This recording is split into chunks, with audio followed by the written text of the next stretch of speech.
Welcome to the Architect of Resilience podcast, where we explore the secrets of overcoming life's challenges and unlocking unstoppable strength through deep personal conversations and expert insights. Welcome to the Architect of Resilience, the podcast for you to be able to develop resilience of mind, body, soul, everything that we need to try to manage within this chaos, the uncertainty of the world that we have today. And so lots of conversations diving deep into many different topics around this to help you in developing a guide and a path for yourself. I can't tell you what that looks like, but I can introduce you to some amazing people who can help provide some perspectives that can help you with crafting and creating your own life. And this week, I'm really excited to have on Tony Blauer. Tony is, like most of our guests, somebody hard to, button down into one area. He's been in 40 years of martial arts and self-defense, a lot of defensive and tactical combative arenas, but he's someone that he's featured in hundreds of publications. He's got a black belt to being in Forbes. So a really unique individual. And yeah, wanted to welcome to the show, Tony. How you doing, man? Good to be here. I'm doing really good this morning. I had some fun technical difficulties this morning. Lost my phone. I had to make some cat cable to fix some internet issues. Good start to the day. Nice. Well, it's what resilience is built for, right? Get you through that stuff. That's right. I mean, you never know what's going to come at you in life, and that is the thing that we get off track a lot of times, is this thought of like, I can plan for perfection. I can create this perfect plan. It's going to go just exactly how I want, right? and then when things go wild, it throws you off. And the reality is, there's so many things in your life you can't control. You can only control how you show up every day and how you approach and how you handle those situations. So I was literally dealing with that right as I fired right at this up and, okay, let's find my space. Here we are. We're going to have a good conversation today. Yeah, I make a joke to your point that, nobody has 2 or 3 really good days in a row. And then they get up in the morning and they go, I hope something catastrophic happens today so I can practice being resilient. We all want that eternal bliss. And very often we'll be thinking or saying things like, why is this happening to me? And why does this always happen to me? And a lot of it is, that's the roller coaster of life, whether you're an athlete, a mom, a dad, a fitness fanatic, entrepreneur, or in our mind, the vision is this is going to go super smooth. And I don't think parents and I don't think our school systems prepare us properly as kids to go, hey, like this is how it goes. And so it's important, the message that you're putting out and others like you, just how to understand mental toughness, how to understand grit and tenacity. And it's just not always going to be smooth sailing.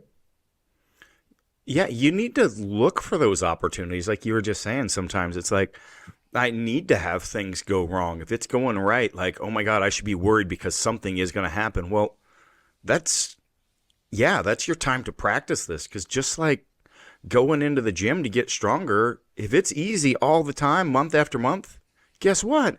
Mm-hmm. You ain't getting stronger anymore. You're getting weaker. Right. I mean, these are really simple concepts to understand. The gym example is a really good one, because if you understand the science of getting strong, and that doesn't, you don't have to be about adding size or I mean, whatever your goal is your goal, but you need to, if you study the neuroscience around deep practice, there's got to be that razor's edge where you're not sure how this is going to go. There's got to be trepidation. There's got to be a little healthy anxiety. Can I make this lift? Can I run this fast? Can I last this long? And that's stimulating something in the brain that is really tied to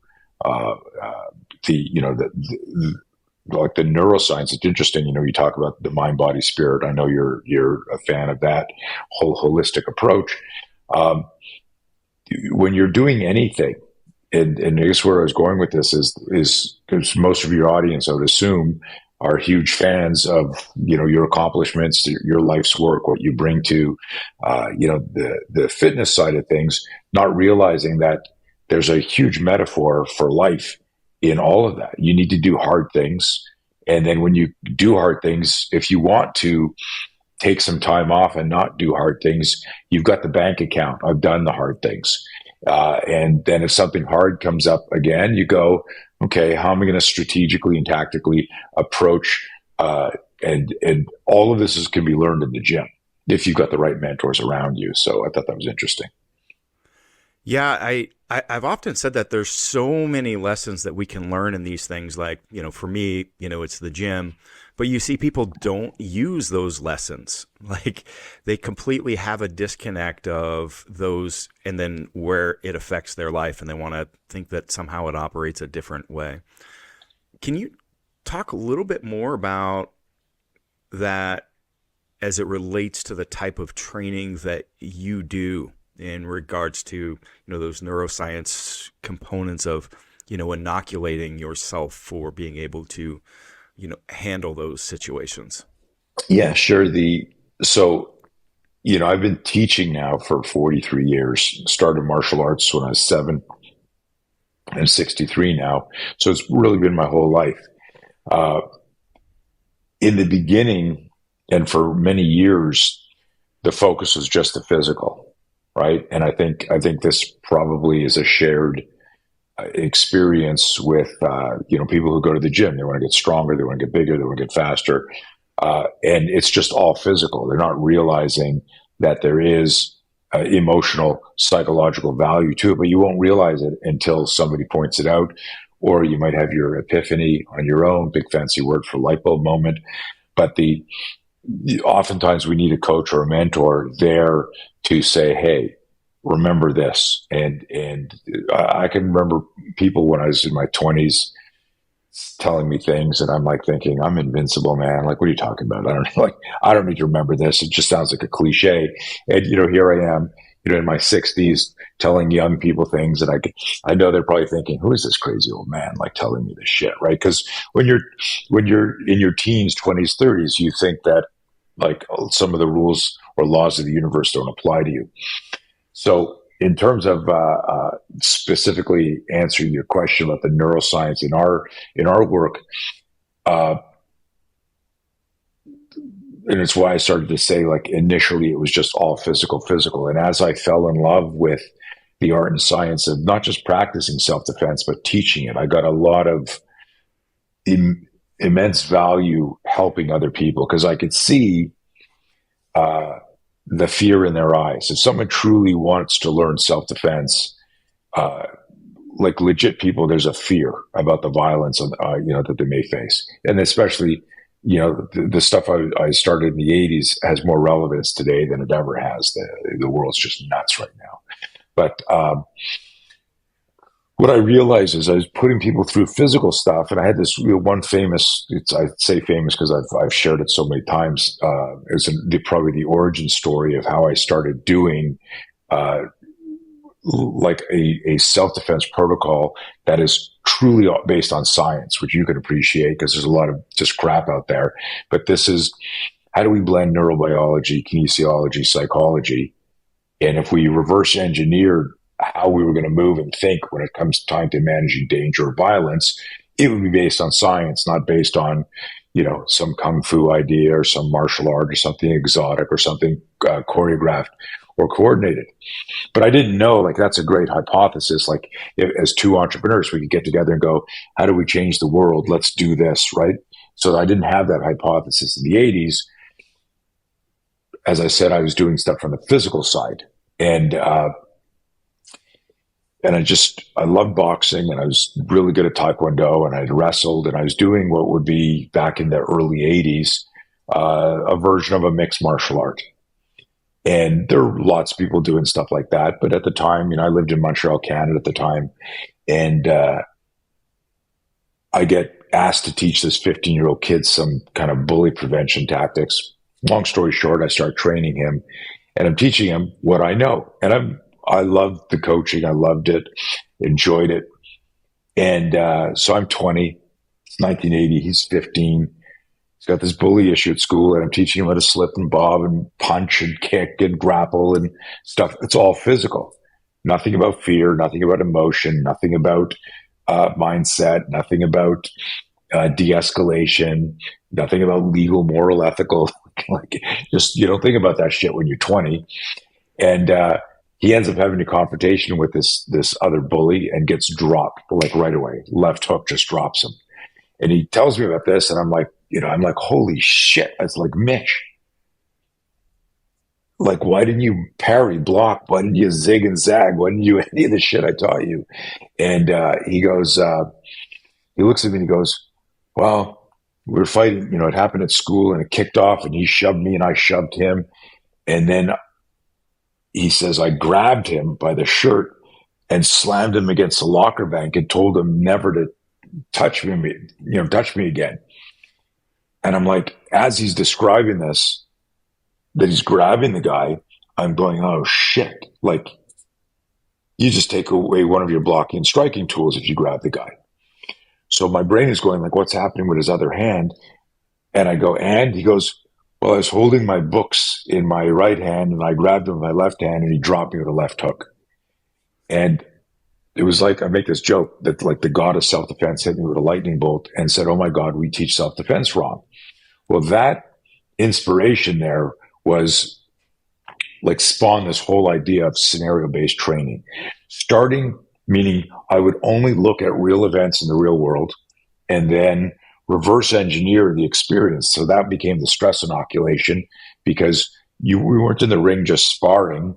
We would actually do things out in the parking lot between cars, go into an elevator, go into an alleyway. So you'd have like the three-dimensional effect of like, this is really where it happens. We've got to be careful. We've got to be smart. But that didn't answer all of the questions, because as we started doing that, I noticed that people's technique started to diminish greatly. Now they had fear of falling on concrete. They had fear of like just the three-dimensionality of doing it in the real area. Just really got in their head. And I started going like, what is that? That led me to do all this research on differentiating between the psychology of fear and the physiology of fear. So when you get a fear spike and your body goes into that like arousal state that I don't know why scientists decided to call like a fear spike arousal, because there's nothing arousing about it, right? That's pretty funny. Yeah. Right. It's like, I always said arousal. No, I'm not aroused here. I want to throw up. I want to piss. I don't want to be here right now. I'm not aroused. And so I always make that joke when I'm talking. But the fear spike did two things. And we were never taught this as kids. Right? And if like when I meet somebody who goes, oh, fear doesn't bother me, they're either lying or they're a unicorn. And the interesting thing about being a unicorn is there's nothing to learn from a unicorn. And this is a kind of a deep concept. I want to go off on a mini tangent on this for a moment. So I hope your fans will indulge me. Yeah. I like just that analogy of there's nothing to learn from a unicorn. Yeah. Right. It's funny because what do we do if, like, there's lots of people that look at you as a unicorn in the strength and fitness industry, right? And so when we say there's nothing to learn, well, it's a clickbaity concept. What I mean is, if you've got somebody who's truly a unicorn, that and you may not be, like, just even though you've got all these like accomplishments and the stuff you've done, you might have failed 1,000 times, right? Like Thomas Edison wasn't a unicorn. He was resilient. He was disciplined, right? He the joke that he probably never said, I discovered 999 ways not to make a light bulb, right? That whole joke. So that doesn't mean he was a unicorn, because a unicorn would have figured it out on the first rep. He went, oh, look, a light bulb, right? Yep. And I think that's a huge reframe for people, is we look at our heroes and we anoint them unicorn status, but we don't realize how much fucking work went into the journey to get onto that podium or to attain that status in life. And so, when I say we can't learn anything from a unicorn, because if somebody's truly a unicorn, like there was this guy in high school, that was this legendary street fighter. No one had ever seen him fight, but like everyone was afraid of him. And so he had this unicorn status. If it was true that this guy had zero fear and never lost a fight, and I was afraid of violence and self-defense, then there's nothing that I can learn from this guy Stanley. I can't remember. I just remembered his last name. His name Stanley Zan. This is like from 100 years ago. But there's nothing to learn. I can't go up to the guy and go, how do you fight? And how do you have no fear? Because he's the unicorn. The way we can learn is if we find people that are normal like us, that had a dream or a goal and figured out through understanding the difference between discipline and motivation, which a lot of people don't understand. I know you do, right? And then having goals and setting your own personal records every day that you work out, as opposed to comparing yourself to somebody else. But anyways, I went down a little rabbit hole there. Like I've had one of our most important programs now is a program called No Fear, and it's spelled KNOW, and it's this idea that when we get a fear spike and we get all of this physiological, neurochemical like stimulation happening, that if we lean into it, if we get a little curious as to why am I getting that? What is causing that? Is there anything I can do about that? What do other experts or systems say or talk? What I'm doing is I'm changing my relationship with that fear spike so that the refractory delay between stimulus response the next time I get it, instead of it going, what's wrong with me? What's wrong with me?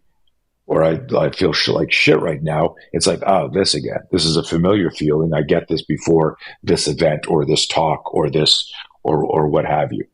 And there's magic in that, because now what you're doing is you're taking the fear sensations and turning that into a fuel that you optimize for, how you're going to approach your next problem, which could be a fight, which could be a competition, or it could be a business deal. Yeah. That last topic almost files why I wanted to cut in there, because it's something I wrote this piece like 15 years ago called The Practice of Living in Fear. And it was actually a leadership piece, because this is how I trained a lot of leaders that I worked with to be able to take challenging situations, is to practice to find those times where your gut is like twisting in a little bit of a knot. And it doesn't have to be major, but it's like I'm avoiding this conversation. I'm avoiding this hard topic with a family member, a coworker, a boss, an employee. If I just step it aside, it's going to be a lot easier. Maybe it'll dissipate. And realizing that that's an opportunity for you to practice being in that zone, and that you need to like step into that moment and experience that and come through the other side, because every time that's going to get you more able to handle that. And it's more practice on the thing that you clearly need some area on, because this is the same twist in your gut that hits you when it's like, man, should I find a new job? Should I go back to school? Should I start a business?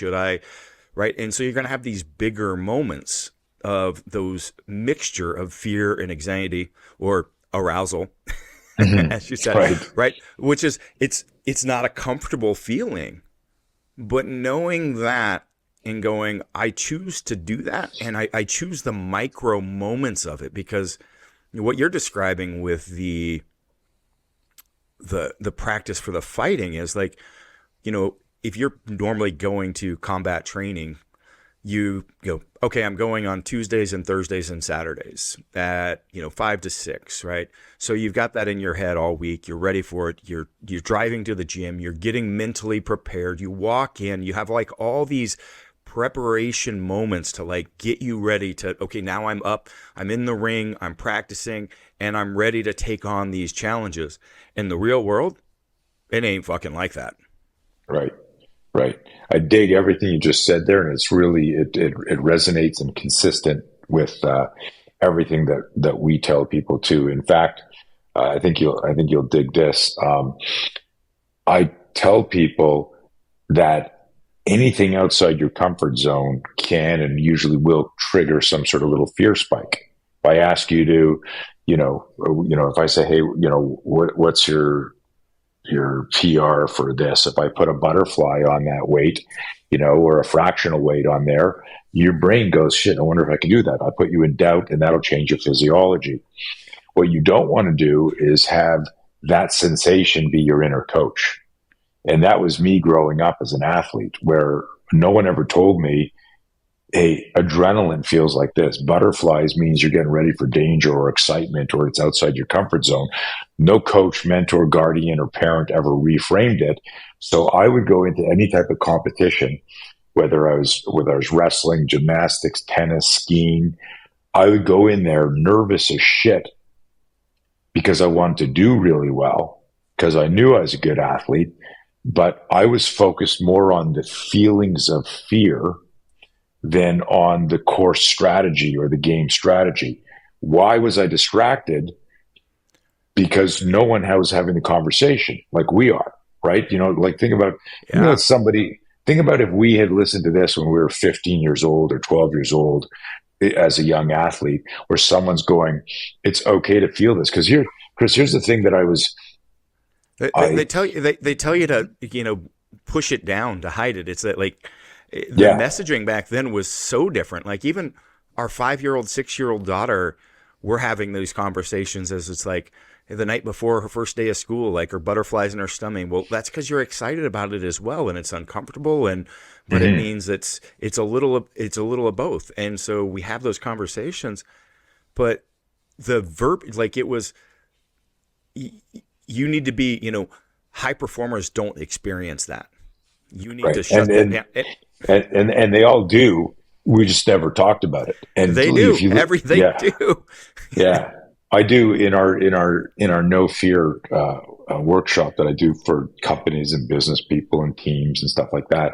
I've got slides. On one of the slides, I've got a picture of some Navy SEAL buddies of mine, Laurence Olivier, Tyson, George St. Pierre, and the slide, and you see them all in the like in their element. It's a picture of Andy Stump, a buddy of mine, retired SEAL. He's about to go base jumping, right, in a wingsuit.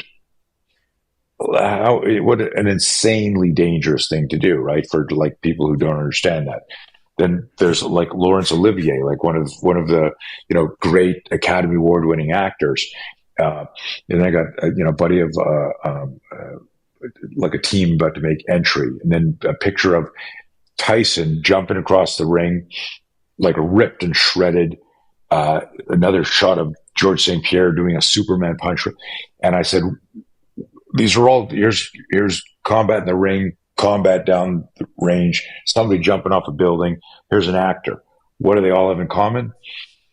Insane levels of fear before their event. What they've figured out how to do is manage their fear. And that's what we're not teaching kids. It was great what you're doing with your daughter. But that's where it starts. But I remember as a 15-year-old skier, as a very high level skier, I'd be thinking to myself, like feeling my stomach going, if I'm so good, why am I so scared? Why do I feel like this? Because everyone would say, oh, you're so good. Are you going to win today? You're going to, like, hey, go get it, kid. Like you got it. You're amazing. And all these people are saying like, I'm so good, but I was screwing up every race just because I could never hit the proverbial flow state, because I had to dance with the fear spike the whole time. And it didn't allow me just to be the natural athlete and access my skills. So all of this is actually what I discovered. Like the 80s were kind of like my incubator period. When that kid Mitch got dropped, that inspired me to start doing scenario training, because I said, Jesus, I taught this kid how to put up his dukes and fight. And it's how many martial artists teach self-defense is through sparring, but sparring isn't self-defense. Self-defense is understanding how you're going to think, feel, and move in a violent encounter. And that's completely different. I'll give you another an example. Like I was coaching an athlete, and he had a competition inside of a tennis stadium, and he told me after when he failed on a lift that he could make in like practice warm-up weights, and but because I changed our relationship and how we communicate with fear, after he got disqualified from, that phase of the competition, he comes up to me with a smile on his face. And you would think like, I would not be smiling if I just got, like I didn't make it through the next stage. But he looked at me, he said, I just realized just before I was about to do my lift, I looked up and I looked at like 10,000 people in the stadium and I shit my pants. And he realized now the fear was being in a stadium, not the fear of the weights or the snatch or the lift or anything like that. And this is the type of relationship you want to have with your coach, which is what you're doing with your kid, right? You're creating this this open dialogue where people aren't afraid to talk about fear, and that's something again, this, even for the most part, people don't know how to talk about fear, and they, hey, suck it up. No, and I just wrote something this week. You hear all the kamikaze calls, no fear, I fear no man, I'm not afraid of anything. And the truth is, if you were a unicorn and you had no fear, you would not need to say any of that stuff because it would never even occur to you to say it. Like, you wouldn't go, there'd be no like, come on, man, I'm not afraid of you. Apparently you are if you need to announce it. Yes, that's always pretty comical. Like anytime anybody's announcing something to the world, that they're owning whatever that is. Yeah. But related to this, I've got a bit of a question because you're right. Sure. Like every one of those top performers, those world-class people, they have fear, they have self-doubt, right? But it's not a matter of, just having that, right? It's about the fact of being able to not recognize it, not to recognize it and then focus on the performance, knowing like I need to take my head out of focusing on these feelings, because if I focus on trying to make the feelings go away, that doesn't happen. Like this is part of the experience. So is that the, the ideal state, I'm assuming? It's a great question. I think it's different. I coach coaches differently. So my main work for the last, 15 years is coaching coaches, training trainers. And so a lot of them want the one size fits all cookie cutter. And I always say, like, it depends on your athlete. It depends on what era they grew up now. Like right now during, if you got an athlete who was nurtured during the, safe space, woke, cancel culture, what you can, like, if when I was young, if someone sat me down in between rounds and went, come on, man, get your fucking head out of your ass. What the fuck are you doing? Like, I'd be like, yeah, you're right.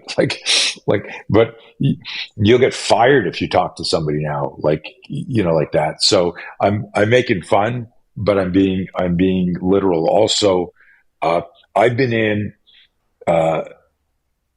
locker rooms for big fights.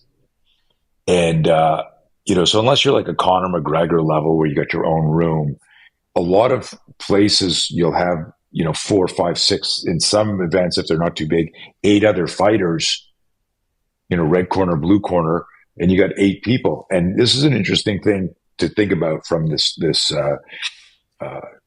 observing human nature point of view. And for all the athletes and coaches who listen to your show, I would sit back and I'd be like this, and there'd be, one guy sitting, like his knee is bouncing up and down, like going 100 miles an hour, like he's on a sewing machine, like nervousness, right? And then there's another guy punching his face, walking around the room. And then there's another guy who's like standing in front of a locker bank, and every so often his head taps on the locker bank. Each one of them is visualizing the event with varying levels of interference of fear or the use of fear. And then I remember this one time talking to Maurice Smith, who was a UFC heavyweight champ, won K1, who's one of the best kickboxers in the world, Thai boxer.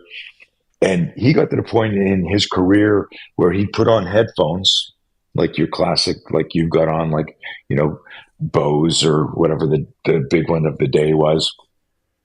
And he would lie on a massage table, like listening to his favorite type of music. And so you'd see all this. Imagine coming into a room and there's like this guy shadow boxing and this guy's banging his head on a locker, some guy punching himself in the face. And then you see Maurice lying there, totally mellow, relaxed, and you go, like, that guy's getting ready to get into a fight. And for people who aren't tracking some of this, we alluded to, like, Tyson recently in the last couple of years in a lot of interviews said, he was terrified before fights. That a lot of people don't realize that in his earlier part of his career, he would cry, he would throw up before a fight. And while he was like amazing, George St. Pierre would say that the worst day of his life was the day he had the fight. That he hated it, even as a champ, hated fighting.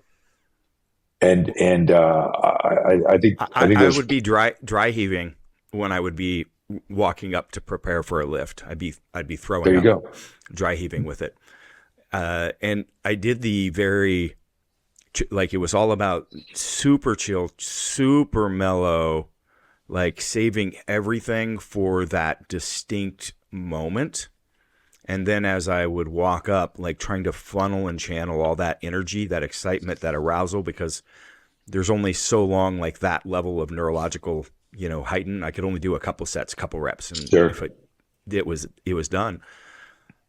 But I'm talking because I have a bit of a question as it relates to people in other disciplines, because I had an ASMR type reaction, like right as I would be walking up, right? So, and it was something that took a lot of years of practice to develop, because it felt like just straight conscious causing adrenal release. Like the skin would tighten, the hairs would stand up on my head all the way down my neck. And I would be, walk up, and within that, 10, 15, 20-second period of time, be able to take a weight that I could not normally lift and be able to lift it for 3 repetitions. And, doing that once a week would be really depleting. Like it would leave me, and I would post a big lift. I would cry. I would be depressed and I'd be crying. Was a common reaction. There's actually a video of me in my garage when I drove home after doing my 1,000 rep squat, and I was bawling. But it's insane. Yeah. So have you, from the neurological perspective, like, I could tell that there was hormonal release going, and I would consciously trigger it, which I was accomplished through a little bit of meditative practice. I'm assuming there's parallels within other sports or other realms. Detects, if you want to build more physical resilience in your life, you need to start with a firm foundation. That's why I only wear barefoot shoes. Their wide toe box, zero drop heel, and flexible frames allow me to comfortably strengthen my foot every day while promoting optimal body mechanics, postural alignment, and movement. Listeners can get 10% off by using the code RESILIENCE at barefoot.store. That's BEAR foot.store for 10% off with code RESILIENCE. Start improving how you move today with barefoot shoes. I've heard of that sort of stuff. I'm not like the SME subject matter expert on that level. There's probably some wizard that can go, oh yeah, that's this, and it's associated with XYZ. I think it's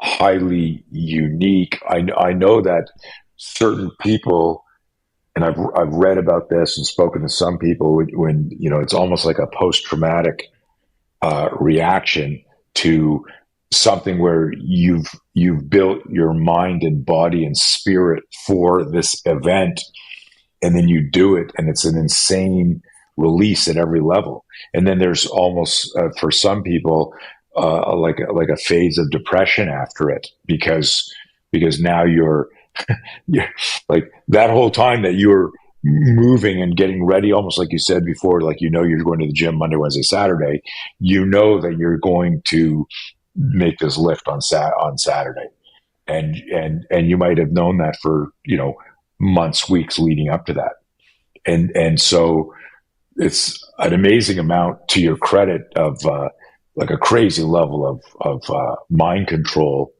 and focus, and then I think your body just goes, Yeah, it took like 5, because it happened like a couple times by accident, right? And I log those feelings, I log those experiences, and then I would be able to get it to repeat. But it was like 5 years of practice to be able where I could just consciously cue that on a dime. And it's a really, really strange, because it's like you can't be around, like it's just so much energy. Like if I miss that lift and I turn around, you're right there, like it would not be a good thing. And it's just like, I don't know, it's really strange. Anyway, not to go on a tangent, but no, it's interesting. And like some of that is, can you put that in a box? Is there a recipe? And does that recipe work? And this is what I was saying before, when coaches would ask me, well, what's the system to get somebody to perform? I says, well, there's things you can learn and glean and understand. I'll give you this crazy story. I mentioned Maurice Smith before, and I asked him, a lot of times when I meet, and this could go from like a tier 1 military operator to a world-class, combat athlete, in making sure that my intuition about how I'm going to present fear, managing fear, and the psychology of fear, because this is what we do that's different.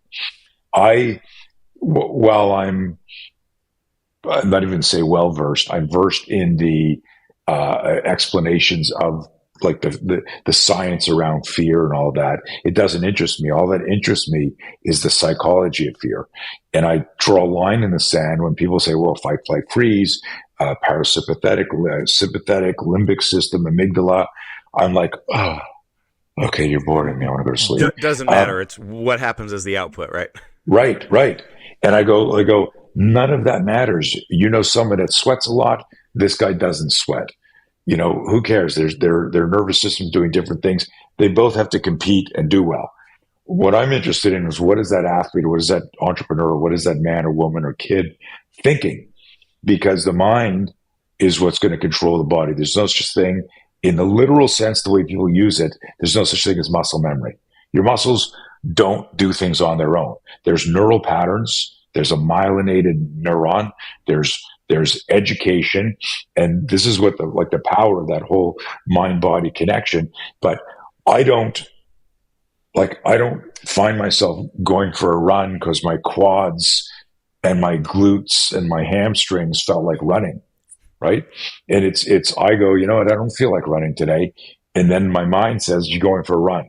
And then there's days that I feel like running, and my mind says, you're going for a run. The mind navigates the body. And so I wish everyone in the industry would stop saying muscle memory. But the back to Maurice Smith, because I think you'll dig this. So I ask anybody, how do you manage fear? What is your relationship with fear? And listening to all these hundreds of people over decades allows me to speak confidently, about the stuff. And I tell people, if they're listening, I've had fear my whole life. I can remember being afraid of shit when I was 5 and 6 and 7 years old. I'm 63. I'm afraid of shit now, but I do stuff because I figured out how to manage the fear. And so here I am interviewing Maurice Smith years ago. And I said, Maurice, do you have fear before you fight? What's your pre-fight ritual to manage your fear? And he looks at me, he says, let me ask you a question. I said, okay. He goes, do you have a job? And I go, yeah, I do. He said, are you afraid to go to work? I said, no, not really. He says, me either. And I was like, holy fuck. Like, that's a cool, like, this is now his job, and he's not afraid to go to work. But that's a cool line in like a B, let's say like a deleted scene from Rocky 12. It's like, hey, that's a cool line. Should we keep it in the movie? And here's my whole point, coming back to coaching coaches, training trainers. People are looking for the hack. What do you tell the athlete to do this? And I go, what do you know about anything that you're talking about? And how well do you know your athlete? Because it's not just as simple as like do this, do this, do this. There's part of that in the journey of technician, trainer, coach. There's part of it, if you're gonna improve my deadlift. I remember I was deadlifting for years, and nobody had ever shown me a hook grip. This had never. So I was always, and as a fighter, I was like, this is so strong on my hands.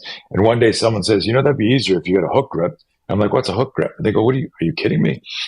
And when I did it, I was like, holy shit, like, that really makes a difference. So there are things you could do, biomechanic things that improve stuff.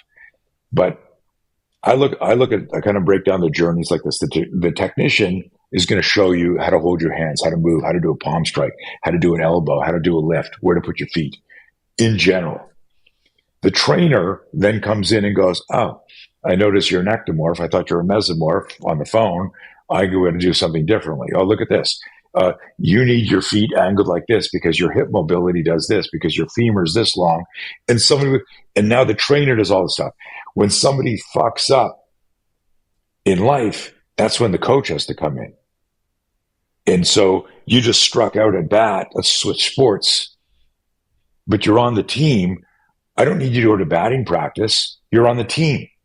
I need to put my arm around your shoulder. You can't see my arm around my shoulder and go, what the fuck are you going on there? Dude, you made the team. And this is what no one did to me as an athlete. I was on the team. I was really good at wrestling, skiing, boxing, whatever. And then when I would lose matches, and it wasn't like, self-sabotage. I was showing up. I was fighting. But I could never find my true self. And because no one understood. And I say that, like, the coach is about inspiring performance. That's all. The training has to happen before that. But I don't know. I went off on a crazy tangent. No, the coach is about inspiring performance. Yes, that is a cool differentiator, and I think that ties into something I would like to spend a little more time on. We've talked a lot about athletes, but these concepts as they come into room with your business leaders and things that in that realm. I know I end up working with a lot of people. That's my career, was as an executive and leadership development. And I think that there's a lot of opportunity for talking about the concepts that you're talking about. And I think that's unique with you, is that you work in this environment and pass back and forth between. It doesn't matter what the performer is. You're Sure. a boxer, you're a fighter, you're in the boardroom.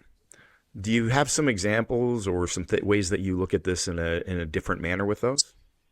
Yeah, another interesting question. The confrontation. I heard something yesterday.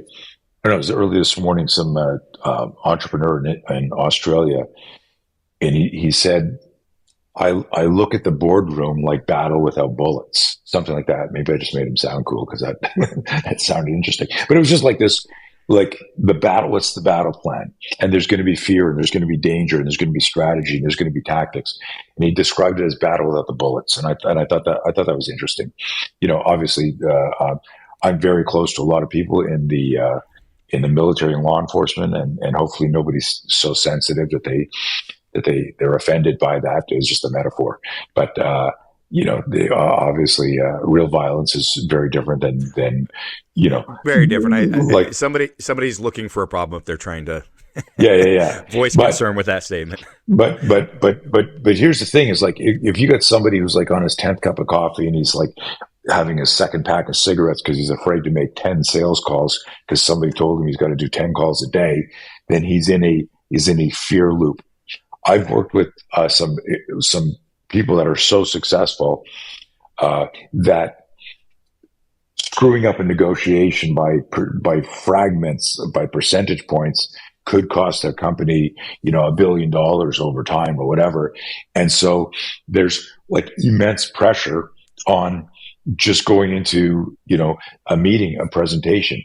And one of the things that I do, so when I'm first meeting with people, and I've worked with from like a counter-terrorist group to a corporate this guy to a women's shelter and I was just actually on a call yesterday discussing how is it that I can go from like this military operator and then go over here and do something at this high school for kids and bring value, because I am looking at us as human beings and recognizing that every single one of this, and you alluded to this earlier, like all of us have fear.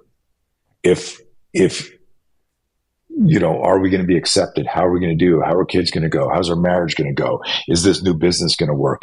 And these are questions, and they might not seem like fear, but fear always creates doubt. Doubt always creates hesitation.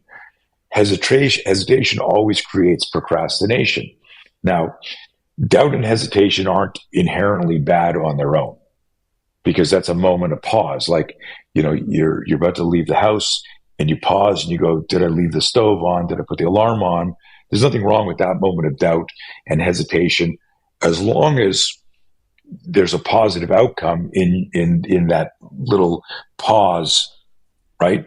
It's the procrastination part. Procrastination always has a negative connotation. And this is where the self-awareness key comes in. What I figured out from the program I started in the 80s is that if we get to procrastination, now we are fully into what I call the fear loop. And we're consuming time, we're not spending time.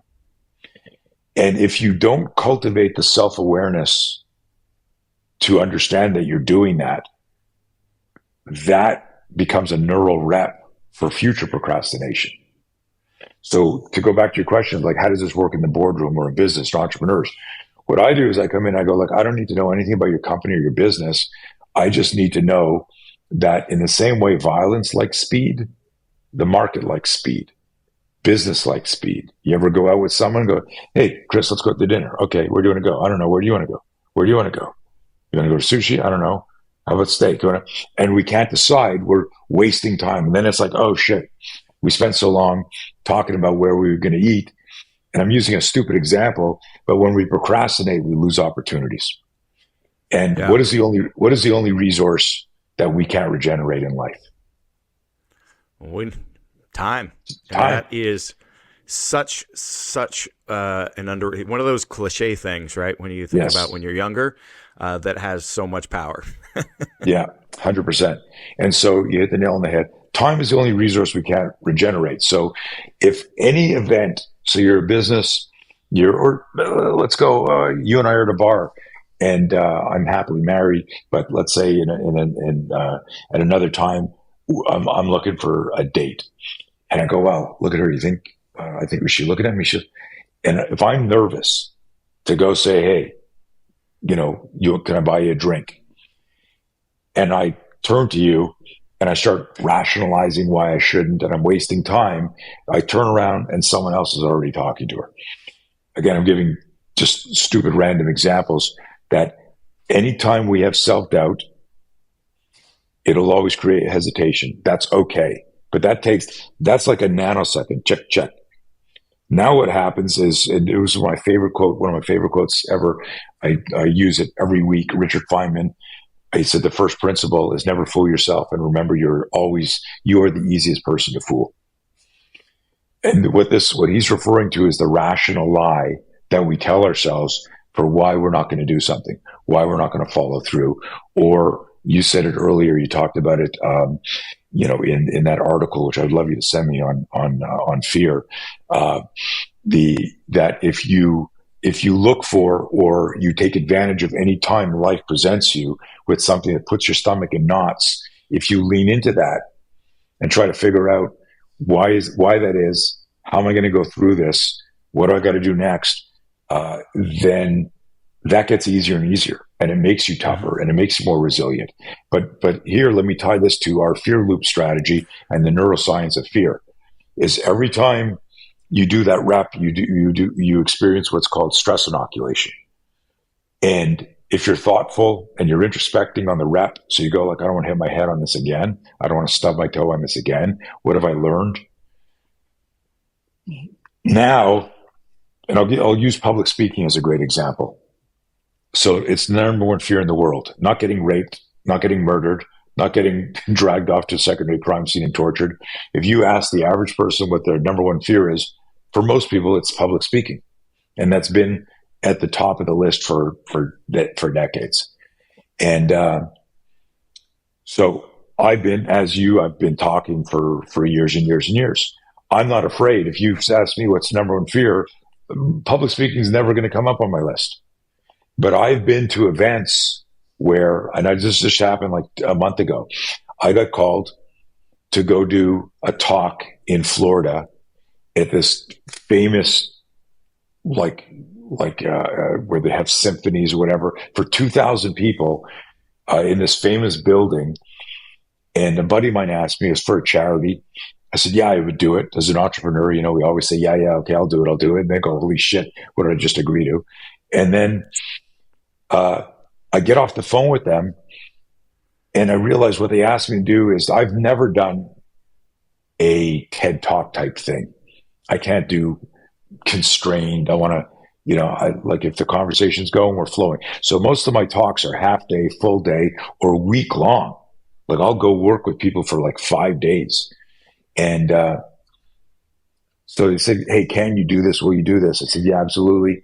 And then the question was, can you do it a 30-minute? All the speakers, about 7 speakers, it's 30 minutes long. And I said, yeah, no problem. And I get off the phone and I'm like, what the fuck did I just agree to? How am I going to condense this important message into 30 minutes?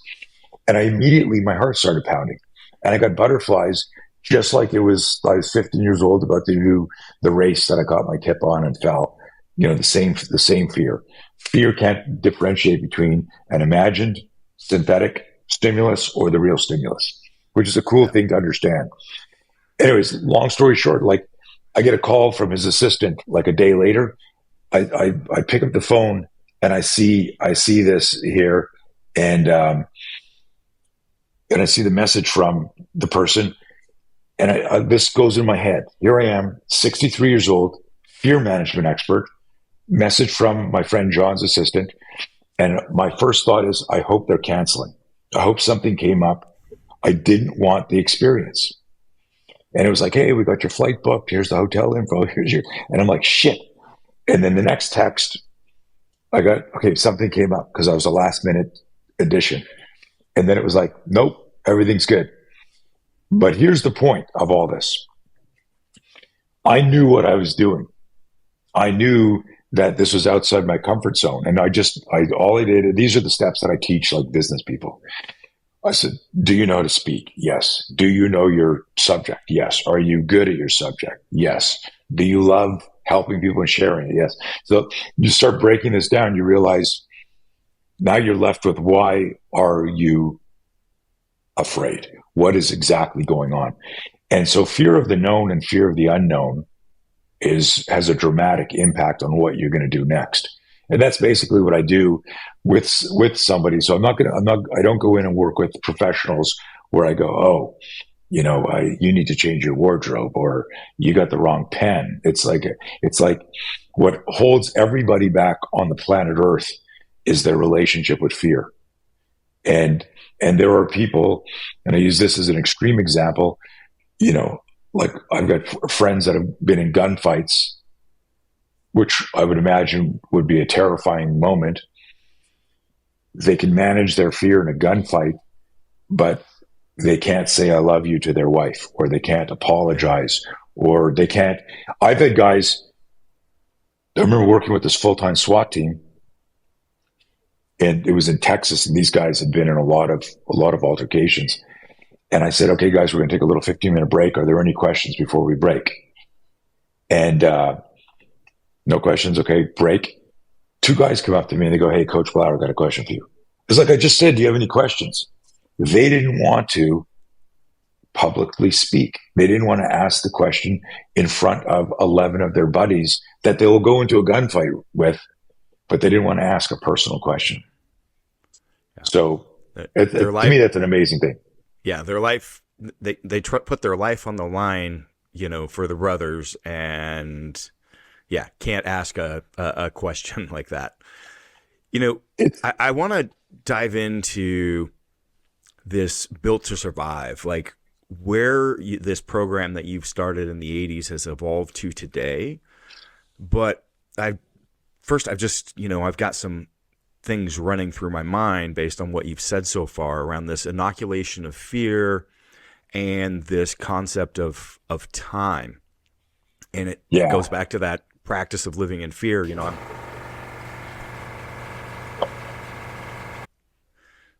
Was around the topic of the practice of living in fear, where I was encouraging leaders to quit avoiding these moments and hoping, some sort of problem disappears, because you sit there avoiding it, not for days, but sometimes weeks or even months, like not addressing it. And once you get in the practice of doing this, like, it's like, oh, I felt that. I need to go do that now, because the sooner I do it, the less it grows into something bigger, the better the results are. And then you just get really comfortable, and it helps you with, like, again, maybe it's a marital issue, a family, whatever, but you're like, I'm in the practice of doing this, but the time is the big, big impact of that. Yeah. I to piggyback on that, I always tell people that, since time is the only thing you can regenerate, that if you learn to manage fear, you learn to manage time. And I can't think of anything more powerful or potent than that, because we in the moment we get the fear spike, it's like that metaphoric hourglass, with the sand. It starts right there. Now, I always caution people, because it's easy to go, let's go, the kamikaze, let's go. But there's a time to study and research it. You don't, and the only time you need to do things really quickly is for sudden violence, which is where the insight came to me. But if you've got a business issue, a family issue, you're thinking about buying a house or quitting a job or investing in something, you got to do your research. And it's normal. It's telling people it's okay and normal to have that fear, because it means you're either super excited for it. I love sharing the story. One of my guys, he's a professional stuntman, but he's, been a martial artist his whole life. He's one of our trainers. He lives over in Europe, in Ireland. So he's worked pubs. He's been in tons of street fights. He was a kickboxer. He jumps out of buildings on fire, for Christ's sake, right? Like, the guy's like he's, world-class, stuntman and big stows. He was teaching a 2-hour online course for me a couple of years ago. So we have all these different offerings. And I called him up the day before. His name's Dave. I said, "Dave, how you feeling?" He said, "I'm good, coach." He said, "I'm a little bit nervous, to be honest." And all my team knows it's okay to talk about that with me, even though you think, hey, we're like a macho company, combatives, defensive tactics. But I want them to know the coach is there to inspire performance. Well, I got to be in your head. We got to have open trust, total transparency. And so, how do you feel was permission to just tell me whatever you're feeling. And he said, "To be honest, I'm kind of nervous." And I said, "Well, isn't it crazy that you're nervous for a Zoom call with a bunch of people? You can't get in a fight. Nobody can cough on you. You're like, there's going to be no violence. And you're nervous." And I said, "Dave," and this is the most important thing. I said, "Dave, do you know why you're nervous?" He goes, "Yeah." He says, "Because I don't want to let you down." Right? And so this is the lesson here for everyone listening, is if you can pinpoint the source of the nervousness, the apprehension, the anxiety, then it can be okay. And this might be one of the most powerful lines I can share. There's some things in life we need to do afraid. The operative word is need. We must do this. It's a choiceless choice. And if you wait for yourself to not be afraid, This is just not going to happen. George St. Pierre wouldn't have become George St. Pierre. Tyson wouldn't become Tyson. You wouldn't have been able to freaking hit the world record if you weren't managing. There's no way, if you're dry heaving on the way there and crying after the event, there's no way there wasn't like the fear. And the fears at that level it's not just like a single fear, like, what if I fail this lift? It's still heavier than like 99% of the world. I may not come back up again. I'm,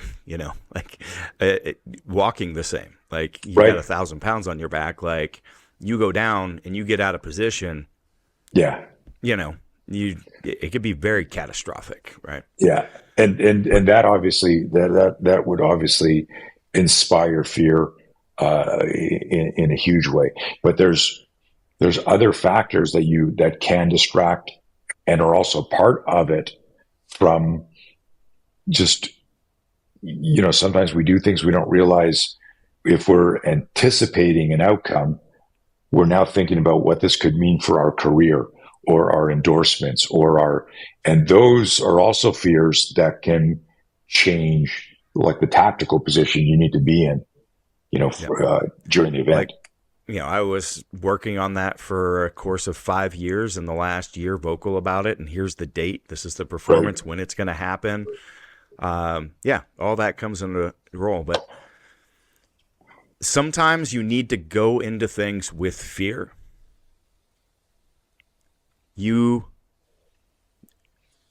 If you control fear, you can control time.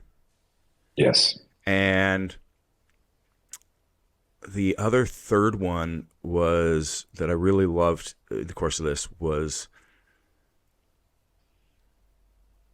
now I'm drawing a blank. It can't be that important, Tony. Right. You must not have. There were too many of them. There were too many. Yeah. That's change your relationship with fear. Turn fear into fuel. That was it. It was the one thing holding everybody back in the world at some level is their relationship with fear. So those three are big takeaways that I would like the people have to go from this episode. But maybe there's some more. Tell me about where you're at. Where's this evolved today? What are you doing today?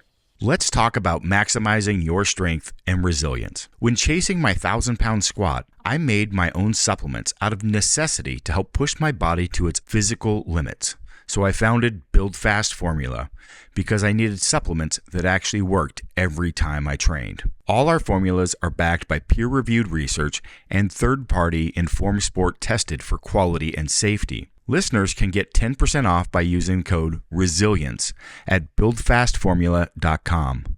That's code RESILIENCE for 10% off everything at buildfastformula.com. Find your formula and feel your physicality today. Well, if our company has 90. the company has several divisions, but the most recent thing that I launched is something called BTS 90. And BTS, aside from Blauer Tactical Systems, one of our teams said, "Hey, BTS 90, what about Built to Survive?" And it was kind of cute, and I liked it, and we kept it. But it's basically a 90-day interactive. It's not bots. It's not recordings. It's actually me. For 90 days, I'm working with you and people around the world on the two programs that are the two main verticals of my company. One is the SPEAR system, which is the SPEAR is an acronym for Spontaneous Protection Enabling Accelerated Response. It's the first self-defense system in the world that totally harnesses the neurobiology, kinesiology, and psychology of us as human weapon systems. So it's learning our very specific approach to self-defense. And then the No Fear program, again, spelled KNOW. How do we develop this resilience, this mental toughness? How do we make decisions faster so that, if we manage fear, we manage time? And this is a 90-day, we call it a transformation. I don't know what else to call it because people are literally changing their relationship with fear. And inside the program, we do these things called tactical snacks. And it's like microdosing workouts, tactical workouts, because most people can't in this day and age, they can't go to the gym for 90 minutes, 2 hours. Unless you're fully in the business, you're fitting in workouts, right? If you're doing other stuff. But I discovered something that I was doing, being on the road so much and traveling all different time zones and stuff. And I'm not one of those early risers, 4 a.m, get up. I like my sleep.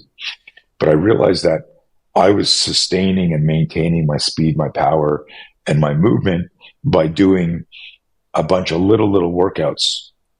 I could be waiting for an elevator and I'm find myself shadow boxing or doing something, in the hallway. If I was in an underground parking lot walking to a car, they'd do, a couple of things that I do. And it was like this compound interest, almost like if I said every hour put $1 in the bank. A lot of people are going to go, I'm not going to do that. It's a waste of money, a waste of time. But if you did that consistently for a year or 2 years, like what's the compound interest on that deposit? So this isn't to replace like all the work or the baseline work, but it's a whole different approach for people to access our research and have a meaningful impact on their lives, make them safer, make them more resilient. So we do those like every 90 days. We run them. We've got a bunch of other programs, Chris, depending on, someone listening to this might be part of a SWAT team.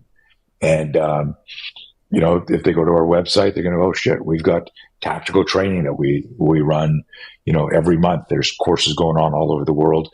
I've got a training team. We've got people in Australia, the UK, Netherlands, Canada, USA.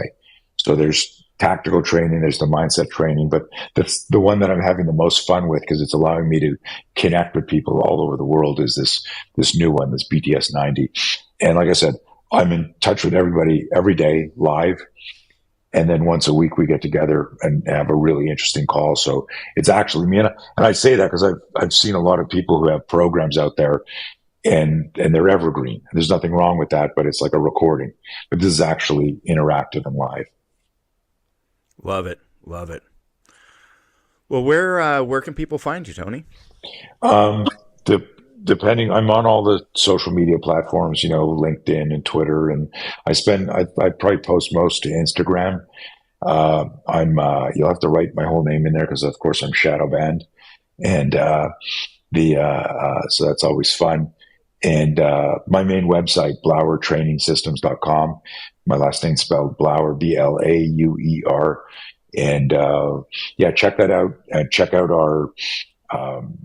And I'll send you some links if your team can share some of that in the show notes. But we've got an online program called No Fear for someone that just wants to check it out a little bit.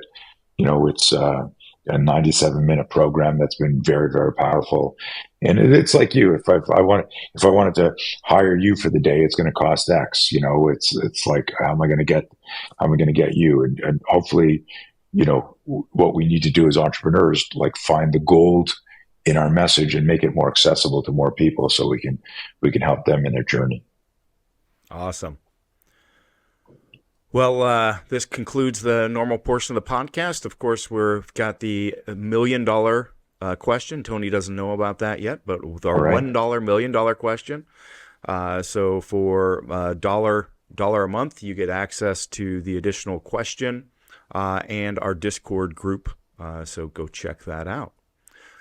Tony, I'd love to know your views on society's shift in the future as it relates to both strength and fear.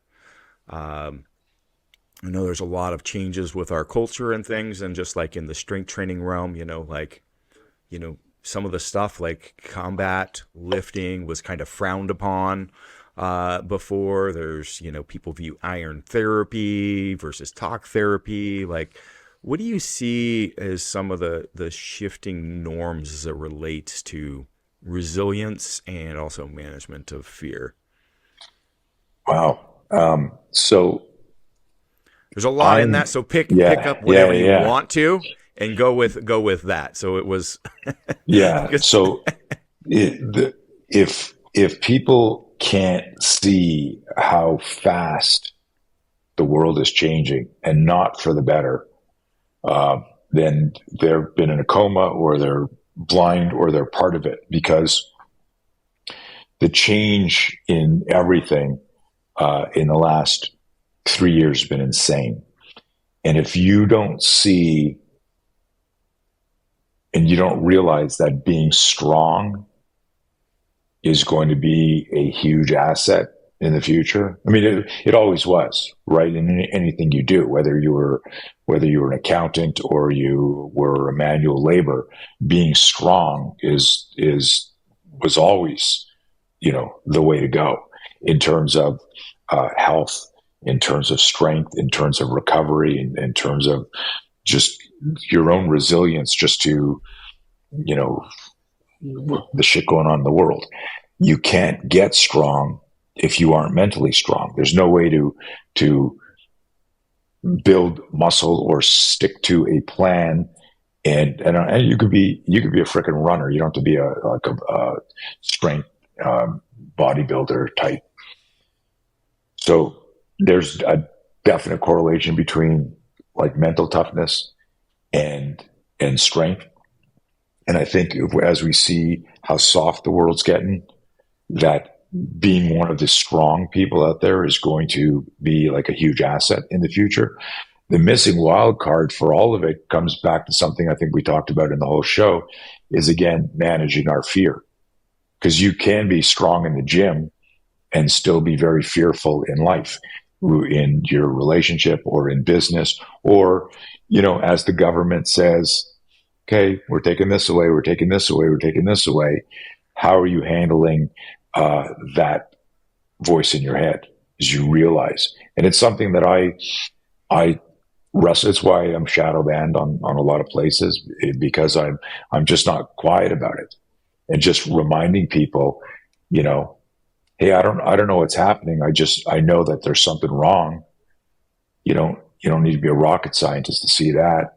And so if you were just going to look at, okay, it's the end of the world as we know it, who survives? Well, we don't know all the other factors, but we know people with a strong mind who understand right from wrong.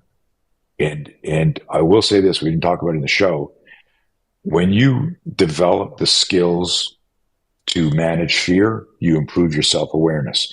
When you manage fear and improve your self-awareness, you acquire even better, more efficient critical thinking skills. So now, every time I tackle that knot in the stomach, using your term, and I go about it methodically, so I learn from it. I do my own AAR, like an after action. Okay, what did I learn? What did I do? That if this stimulus happens again, how am I going to respond? So fear management leads to better self-awareness, which leads to better critical thinking. And now, if you've got good critical thinking and good fear management skills, all of the external stimuli, which people refer to as situational awareness, becomes more valuable to you. And this is very subtle. A lot of people don't understand this, because people in my industry always talk about head on a swivel. Situational awareness is everything. Well, the external stimuli that you and I see, that's coming at everyone else too. But because they don't know how to manage fear, or they can't think critically, they don't notice that, right? But we look at that and we go, that's curious. The government is saying this if I do this. And then our brain goes, we get a fear spike. We start to turn on the critical thinking. We do a little research, and we all have our own echo chambers, but it's got to go through those stages. Awesome. So I think that's, strong body, strong mind, fear management. And that probably is your formula for resilience. Yeah, very much so. Thank you, sir. Really appreciate the time today. Yeah, I dig it, man. It's good to meet you finally. Yeah.